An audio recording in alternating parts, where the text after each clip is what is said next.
여러분 안녕하십니까? 오늘 참으로 좋은 날입니다. 오늘 함께 나눌 하나님의 말씀은 신명기 8장 3절의 말씀이 되겠습니다. 우리 함께 읽겠습니다.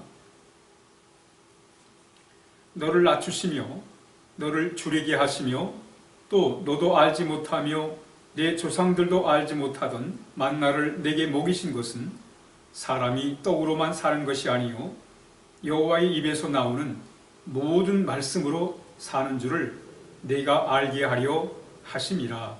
아멘.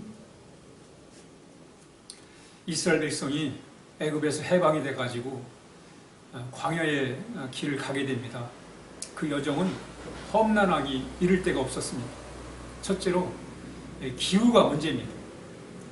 낮에는 덥고 밤에는 쌀쌀합니다.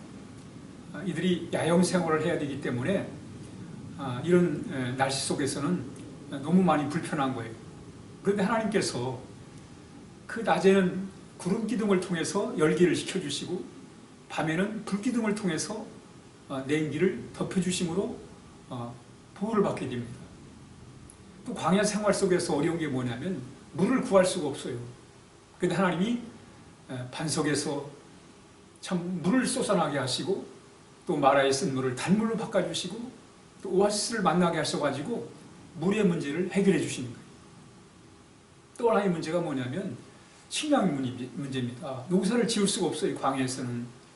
이런 상황 속에서 하나님은 만나를 내려주시고 메추라기를 때를 보내셔가지고 식량 문제를 해결해 주세요. 이런 경험을 통해서 이스라엘 백성들은 하나님의 보호하심과 또 인도하심과 또 공급하시는, 채워주시는 그런 은혜를 경험하는 거예요.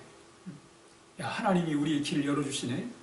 사실 광야의 길이 무슨 포장도로처럼 길이 열려있는 게 아니에요.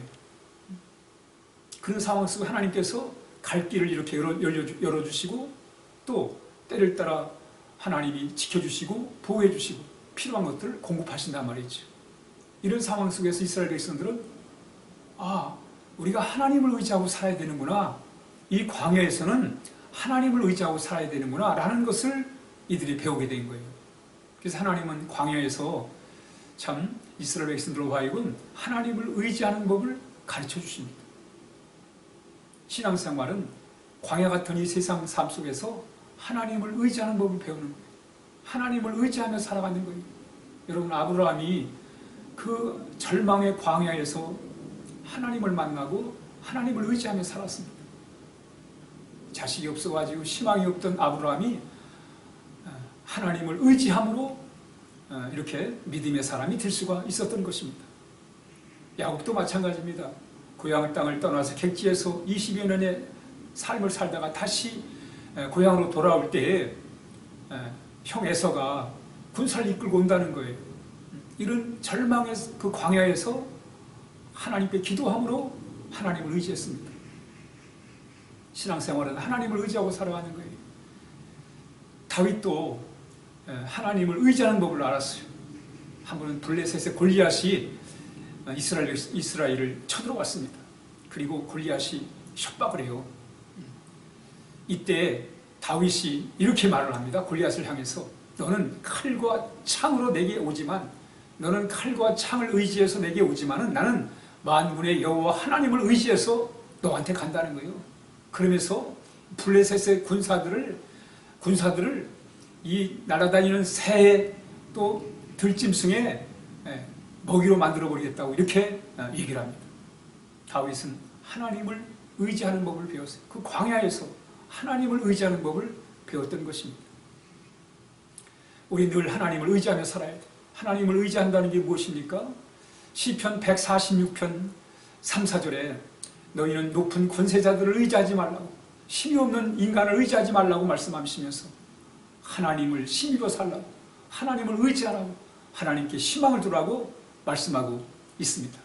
그렇습니다, 여러분. 우리가 하나님을 의지하고 산다는 것은 하나님께 희망을 두고 살아가는 거예요. 사도 바울은 이 세상에 희망이 없다는 거예요. 이 보이는 물질의 세상에서는 희망이 없다는 거예요. 그러므로 하나님을 우리가 희망으로 살아갈 것을 말씀하고 있습니다. 뿐만 아니라 우리는 하나님으로 만족하는 삶을 살아야 됩니다. 우리 세상 것으로 만족할 수가 없습니다. 우리 늘 하나님으로 만족하는 삶이 바로 하나님을 의지하는 거예요. 하나님을 힘입어 살아야 됩니다. 다윗은 늘 하나님을 힘입어 살았어요.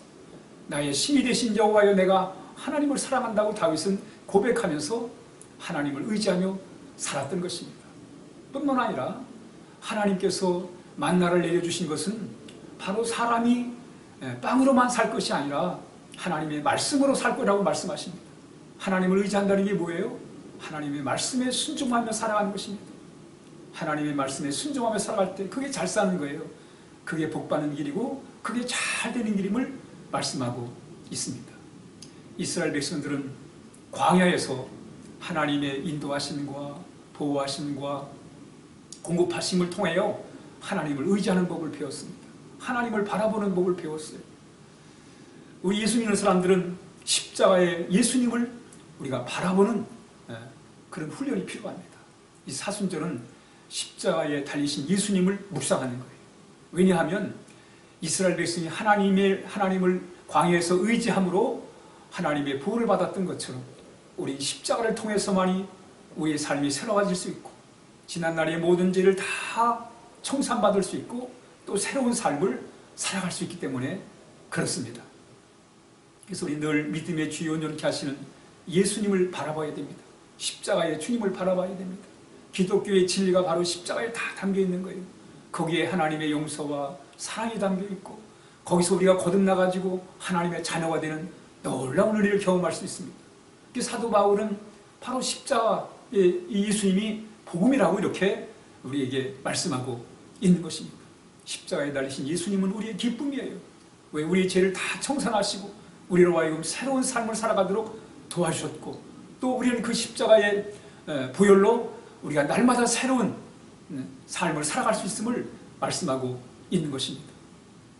이스라엘 백성이 광야에서 하나님을 의지하는 법을 배웠던 것처럼 오늘 우리 사순절에 정말로 십자가의 예수님을 우리가 묵상함으로 주님과 함께함으로 우리가 늘 희망 가운데 감사와 기쁨 가운데 우리가 충만한 삶을 살아야 하겠습니다.